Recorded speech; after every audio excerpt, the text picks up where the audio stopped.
Le Metaverse continue d'émerger comme une nouvelle culture. Un Metaverse que nous voyons comme une histoire lointaine s'est rapidement ancré dans notre vie quotidienne. De nombreuses universités ont des cérémonies d'entrée, des cérémonies de remise de diplômes. On a même des espaces de travail connectés maintenant au Metaverse. Et en conséquence, on voit le domaine public, mais également les entreprises privées, accroître leur intérêt pour le Metaverse et les projets qui couvrent ces actifs virtuels. Dans cette vidéo, je vous parle des meilleurs projets Metaverse actuellement, les projets qui ont la plus grosse base d'utilisateurs aujourd'hui. On va faire un comparatif de ces trois projets, le projet The Sandbox, Decentraland et Axie Infinity. Ce sont des projets qui pourraient rapporter très gros sur le long terme, donc si ça vous intéresse, restez bien jusqu'à la fin de la vidéo. On est parti.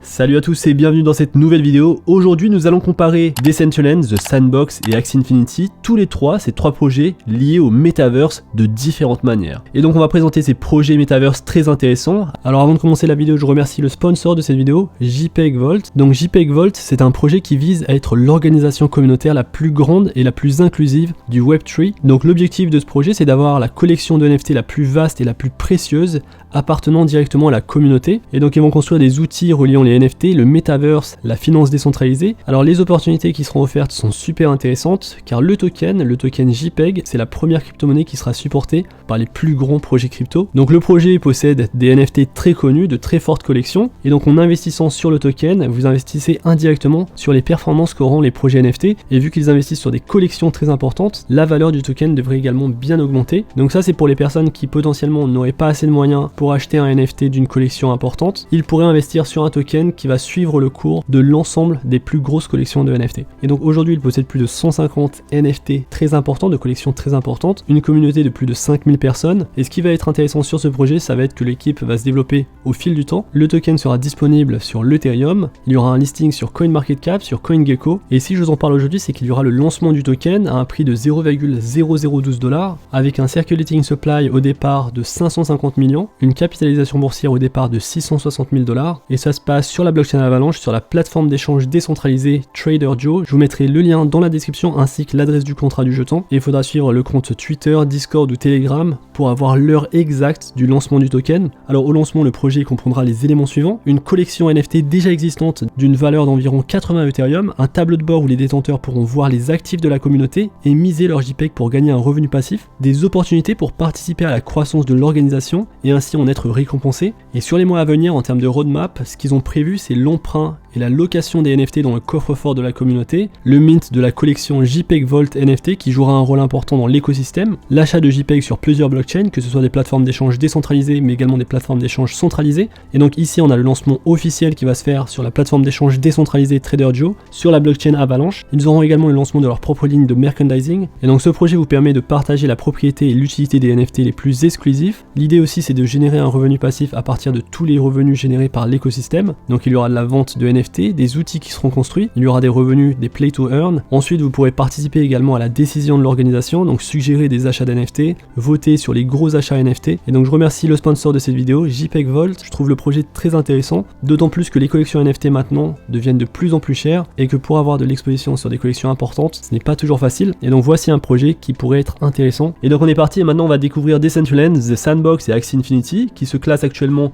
dans le top 3 en termes de valorisation sur CoinMarketCap. On va comparer ces trois pièces maîtresses qui ont introduit des systèmes de gouvernance et des écosystèmes très innovants et qui possèdent une base d'utilisateurs très importante par rapport à d'autres projets Metaverse. L'idée ici c'est de vous donner des informations pour que vous puissiez comprendre l'intérêt d'un tel projet par rapport à un autre, mais surtout on se focalise sur des projets très importants dans le Metaverse. Il y a beaucoup de nouveaux arrivants dans les crypto-monnaies et le Metaverse, c'est important de choisir des projets solides qui ont une histoire et qui ont su se développer sur plusieurs années, et c'est le cas de ces trois projets. Et donc commençons par une brève introduction de chaque projet. Decentraland d'abord, c'est le plus gros Metaverse en termes de valorisation et c'est également l'un des premiers projets crypto Metaverse. Il a été fondé en 2015 par Harry et Esteban sur la base de la technologie blockchain. Alors ensuite la fondation Decentraland a réalisé une levée de fonds de 25 millions de $ sur un ICO en 2017. Donc l'idée de Decentraland c'est d'accueillir des utilisateurs mais également des entreprises pour expérimenter leur contenu et leurs applications au sein d'une plateforme décentralisée et ainsi de générer des revenus en conséquence. Donc à travers des mondes virtuels, le deuxième projet ça va être The Sandbox, qui a récemment attiré l'attention de nombreuses personnes et entreprises. Donc on a vu des personnes, des célébrités comme Snoop Dogg, qui a un manoir dans le projet The Sandbox. Il a organisé une soirée privée avec des passes VIP. On retrouve beaucoup d'entreprises aujourd'hui utiliser The Sandbox comme vitrine. C'est une entreprise qui a été créée et qui a vu le jour en 2012 par une société de jeux appelée Pixel. Ils ont commencé avec des jeux mobiles en 2D et ils comptaient à l'époque 40 millions d'utilisateurs. Ils ont été acquis en 2018 par Animoca Brands, une société basée à Hong Kong, axée sur le divertissement numérique, la blockchain et les jeux vidéo. Et comme Decentraland, The Sandbox veut monétiser la plateforme Metaverse en permettant aux entreprises et aux utilisateurs d'apporter leurs expériences dans l'espace virtuel. Et enfin, le troisième projet de la liste, c'est le projet Axie Infinity, qui dispose d'une plateforme d'univers de jeu qui mélange la vision du monde Play to Earn, en plus d'amener une plateforme Metaverse qui va donner une certaine autonomie aux utilisateurs pour utiliser des parcelles de terrain. Donc la vision Metaverse est assez récente. Le projet Axie Infinity est principalement connu pour le Play to Earn, et donc c'est une structure typique de Play to Earn qui favorise à travers des aventures avec des animaux de compagnie numériques et des aventures inspirées de Pokémon, la participation à différents événements, à différents gameplays, avec une variété de contenus tels que les batailles et la collecte. Ce projet a été lancé en 2018, en mars 2018 par Sky Mavis, un studio de jeux vietnamien fondé en 2018. Alors pour ces trois projets, c'était à la base le réseau Ethereum qui a été utilisé. Sur le projet Axie Infinity, ils ont fait une migration récente sur la blockchain Ronin, une chaîne latérale de l'Ethereum qui a été justement créée spécifiquement pour ce Play to Earn. Et d'ailleurs, grâce à la crise sanitaire, les projets Play to Earn ont gagné en popularité, et particulièrement en Asie du Sud-Est et principalement aux Philippines. Axie Infinity, c'est un jeu qui a permis à beaucoup de personnes de gagner leur vie simplement en jouant à ce Play to Earn. Et donc maintenant, voyons un petit peu un comparatif des trois projets. Tout d'abord, Axie Infinity a été lancé en mars 2018, Decentraland a été lancé en février 2021, et enfin The Sandbox a été lancé. Ils ont lancé l'alpha fin 2021. Et la version 2 de l'alpha sera lancée en mars. En termes d'utilisateurs actifs mensuels, MAU, Axie Infinity possède les chiffres les plus élevés, avec 2,5 millions d'utilisateurs actifs et 3 millions d'utilisateurs de base. Et c'est cohérent avec l'esprit du Play to Earn Axie Infinity, qui est une sorte d'univers de jeu qui va faire évoluer les personnages tout en permettant aux utilisateurs de gagner de l'argent, ce qui n'est pas le cas. En tout cas, c'est beaucoup plus difficile d'avoir cet aspect de Play to Earn sur Decentraland et The Sandbox. Sur Decentraland, on va retrouver 300 000 utilisateurs mensuels actifs, et pour The Sandbox, on n'a pas encore eu le lancement officiel, et donc on a forcément des sous-performances par rapport aux deux autres projets. On retrouve 30 000 utilisateurs mensuels actifs, mais tout de même une base d'utilisateurs de 500 000 personnes. Alors à noter que selon le white paper de The Sandbox, en 2018, le nombre d'utilisateurs mensuels actifs sur le jeu The Sandbox Evolution, un jeu mobile 2D, avait été d'environ 1,2 million de personnes, et on avait retrouvé plus de 70 millions de jeux qui avaient été créés par les utilisateurs. Et donc avec ces chiffres, on peut s'attendre à une forte croissance de la base d'utilisateurs lorsqu'il y aura le lancement officiel du Metaverse The Sandbox, car aujourd'hui on est toujours en phase d'alpha. Alors en termes de géographie territoriale, on va retrouver The Sandbox et Decentraland qui ont beaucoup de connectivité, principalement en Amérique du Nord. Pour Axie Infinity, ils ont un taux d'accès énorme de 40% aux Philippines. Ces Play to Earn gagnent en popularité en Asie du Sud-Est. Alors maintenant, jetons un œil à l'écosystème et au système de gouvernance, ainsi qu'aux actifs virtuels pour chaque projet. Alors Decentraland, c'est une plateforme de réalité virtuelle décentralisée basée sur la blockchain Ethereum qui permet aux utilisateurs de créer, d'expérimenter et de monétiser leur propre contenu et applications sur la plateforme. Les utilisateurs explorent différentes cartes à travers leurs avatars pour créer leur propre monde virtuel. Alors contrairement à d'autres projets Metaverse, ce système de gouvernance décentralisé est déterminé par les utilisateurs qui vont posséder des jetons mana via un système de gouvernance décentralisé appelé le DAO. Et du coup le DAO, ce n'est pas géré par une organisation centralisée, et on peut donc modifier les règles du jeu via un vote de la communauté, et donc on pourra modifier le contenu foncier, l'économie et l'accessibilité de la monnaie grâce au DAO. Les actifs virtuels liés à ce Metaverse contiennent des parcelles de terrain qui peuvent être achetées avec le token mana, ce qui permet aux utilisateurs de créer une variété d'expériences et de les monétiser. On va retrouver sur Decentraland des accessoires mais également des noms d'avatars qu'on pourra acheter via des tokens, et sur OpenSea en termes de volume d'achat, on est sur 168 500 volumes de transactions qui vont totaliser 370 700 Ethereum. The Sandbox a également un Metaverse virtuel qui est créé sur la blockchain Ethereum qui va permettre aux utilisateurs de créer, jouer et monétiser des jeux, des films, des clubs et plus encore dans cet espace virtuel. Il se présente actuellement sous la forme d'un contrôle central, et selon la feuille de route, ils lanceront un DAO au deuxième trimestre de 2022.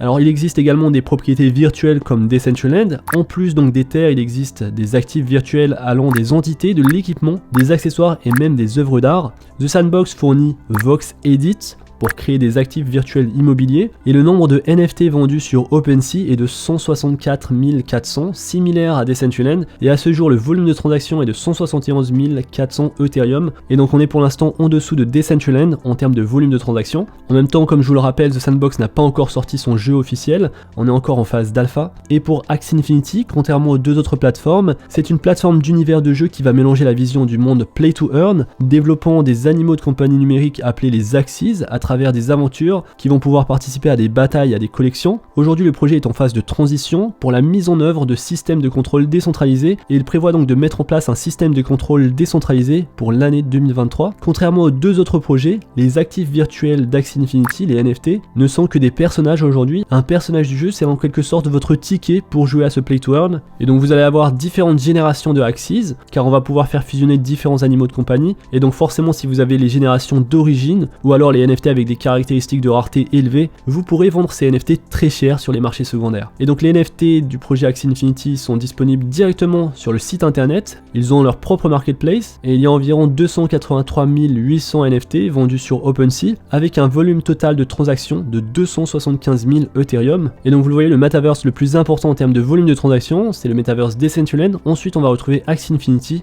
et ensuite on retrouve The Sandbox. Alors maintenant en termes de tokenomics, chacun des metaverses va utiliser leur propre token. Alors ce sont des tokens basés sur l'Ethereum. Cela étant dit, Decentraland et The Sandbox utilisent Polygon comme couche numéro 2 pour avoir des vitesses de transaction élevées mais également des frais de transaction très réduits. Et Axie Infinity va utiliser sa propre blockchain, une chaîne latérale de l'Ethereum, la blockchain Ronin. Et donc actuellement le token Mana a la valorisation la plus élevée avec une valorisation de 4,2 milliards de dollars, un prix de token à 2,3 dollars. On retrouve ensuite Sandbox avec une valorisation de 3,1 milliards de dollars, un prix de token à 2,76 dollars. Et on retrouve en troisième position le token AXS du projet Axie Infinity avec un prix de token à 46 dollars, une valorisation de 2,8 milliards de dollars. Alors il faut savoir que pour les metaverses, on va retrouver d'autres projets. Ici je vous ai parlé des projets les plus importants. On va retrouver également EngineCoin qui se classe en 6ème position et qui est un projet qui sert de plateforme pour soutenir un écosystème NFT intégré. En 4ème position, on va retrouver le projet Theta qui est considéré comme l'une des références dans le streaming et la transmission vidéo distribuée et qui va fournir des solutions à la fois techniques et économiques grâce à la technologie blockchain utilisée sur des plateformes de streaming open source.